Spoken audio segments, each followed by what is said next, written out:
Taylor Swift no longer required to testify in Justin Baldoni's legal dispute with Blake Lively. Nearly 2 weeks after Taylor Swift was subpoenaed as a witness in Blake Lively and Justin Baldoni's heated legal dispute, the Grammy Award-winning pop star is no longer required to testify as Baldoni's team has withdrawn the documents, Fox News Digital has confirmed.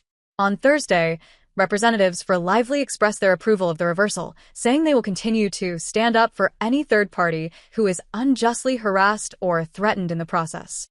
We are pleased that Justin Baldoni and the Wayfair parties have withdrawn their harassing subpoenas to Taylor Swift and her law firm, Lively's team said in a statement to Fox News Digital. We supported the efforts of Taylor's team to quash these inappropriate subpoenas directed to her counsel, and we will continue to stand up for any third party who is unjustly harassed or threatened in the process.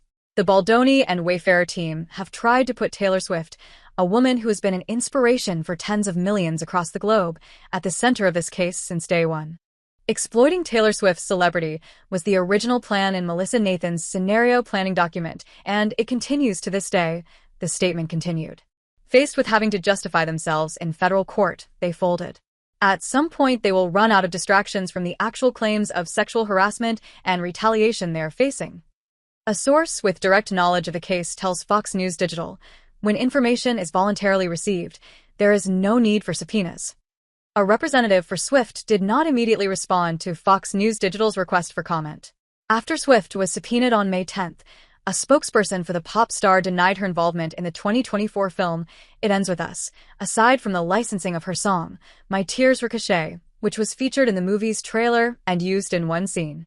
Taylor Swift never set foot on the set of this movie. She was not involved in any casting or creative decisions.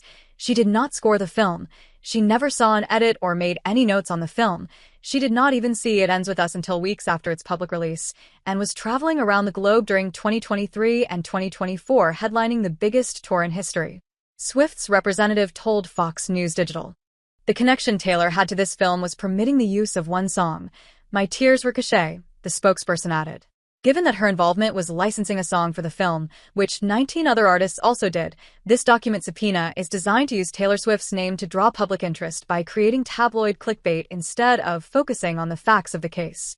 Lively filed her lawsuit against Baldoni and It Ends With Us film producer Jamie Heath for sexual harassment, retaliation, and emotional distress. She first filed a complaint with the California Civil Rights Department and later filed one in federal court in December.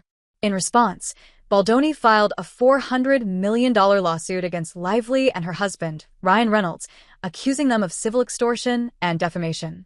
In an attempt to prove his claims that Lively had taken control of the movie's production, Baldoni's legal team suggested that the actress had used her friendship with the globally famous Swift to threaten him.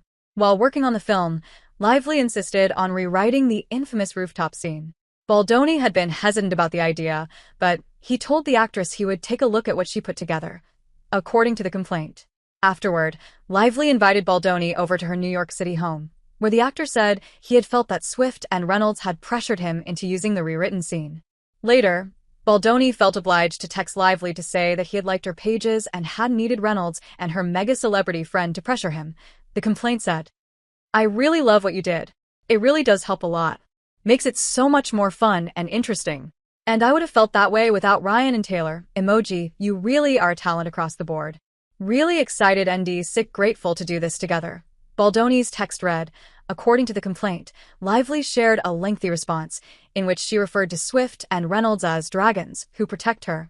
Both Ryan and Redacted have established themselves as absolute titans as writers and storytellers outside of their primary gig, just singing or just acting, or Redacted, just directing. I'm so lucky to have them as creative barometers, Lively's text, included in the complaint, read. But also to have them as people who prop me up and make sure I'm seen for all I can and do offer. Because they know firsthand all I contribute. They also know I'm not always as good at making sure I'm seen and utilized for fear of threatening egos, or fear of affecting the ease of the P.